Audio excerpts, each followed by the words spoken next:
First of all, let me start by saying the finale was exactly as I had hoped. It was phenomenal, it was touching, it was wonderful, it was surprising, and I don't think I can wait till 2018.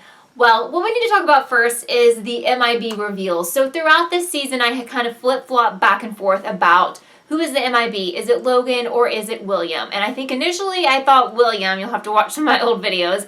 That's what I was going with first. Then I started reading your guys' theories and I was like, I think it's Logan because he really acted more like we saw Logan act. But it was William, and I felt like the reveal was done so beautifully. I mean, just perfect. And honestly, I was watching this show live with a lot of you guys, and I really almost cried. I don't know, I just thought it was so beautiful when she realized that the MIB was William. But what I hate is the fact that he's become so jaded and just, I really think he's a very depressed person who doesn't like his life, and he had such high hopes that WestWorld was going to be a new reality for him, and he's realized in his older age that it's all a game and that nothing's real and Dolores is not a real person.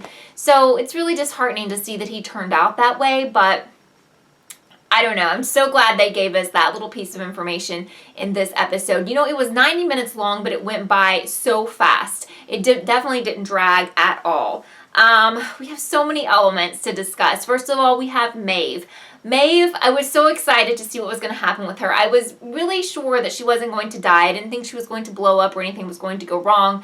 But what's interesting to me is that she had all the hopes in the world to get out of there. And I was wondering if they were going to show us the outside, which they did not. But just in the last few minutes when she was trying to escape and she was on the train, she saw a woman with her daughter and she realized just how much she missed her daughter from WestWorld, even though she knows it's all not real.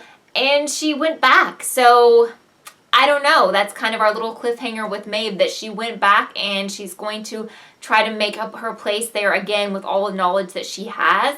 So I was really surprised. I didn't think that she would decide to stay back in WestWorld, but maybe she's just really scared because she doesn't know how to survive in the real world. She doesn't know what to expect. So I do understand her decision.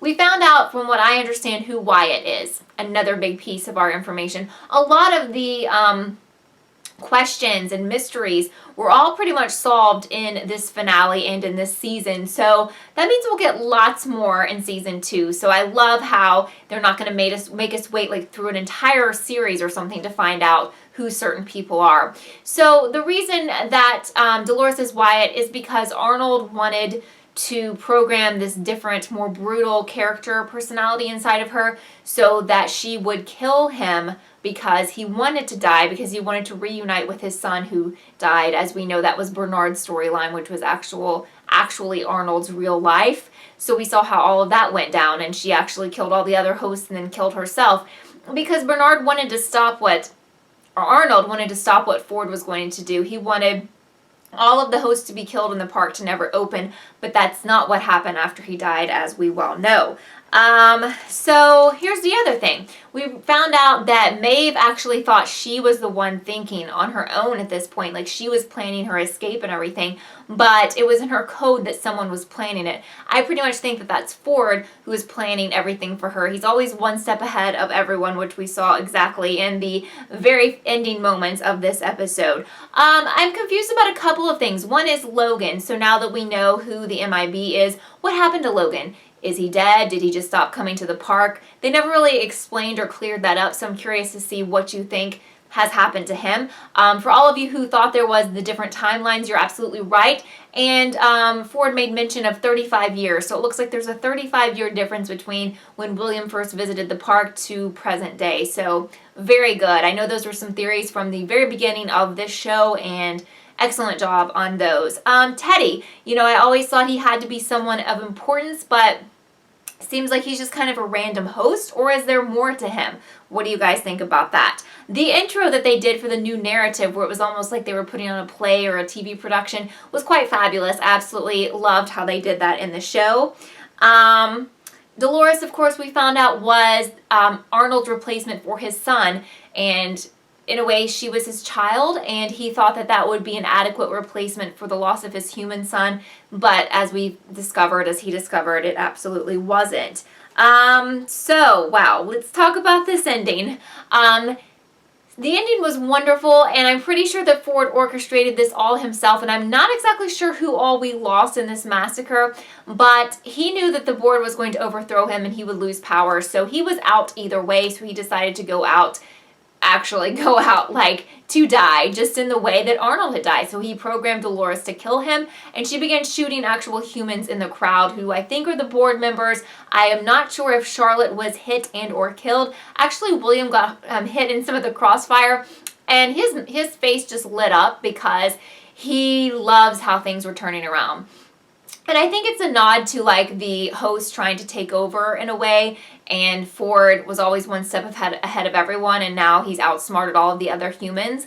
But he made some statements to her about how if she really wanted to get out, like, she had to evolve. And the person who had been guiding her, which we also found out, was actually herself, which means she has evolved into a new level of consciousness because she's thinking on a more human level than most of the other hosts, if not all. So that's another little piece of our puzzle that will carry over into season 2, when we will possibly see how these hosts are evolving in their own minds.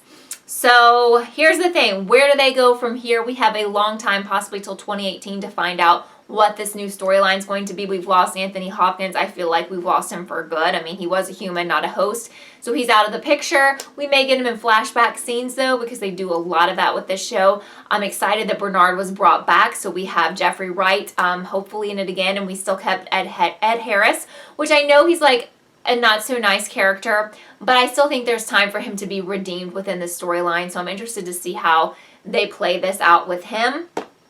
But I'm just really intrigued, and I can't wait to see what the next season brings.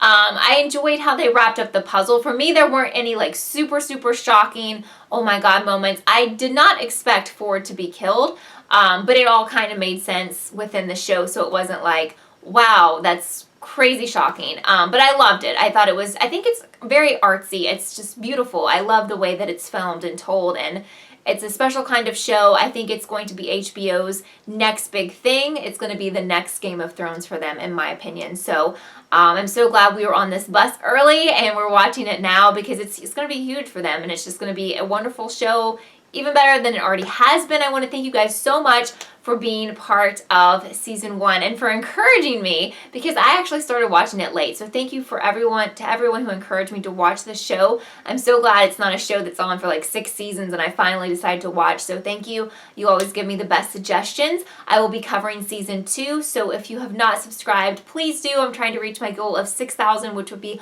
awesome if I could reach that before 2017. And please thumbs up this video. Love you guys so much, and thank you so much for watching Kelly TV, and I will see you real soon. Bye.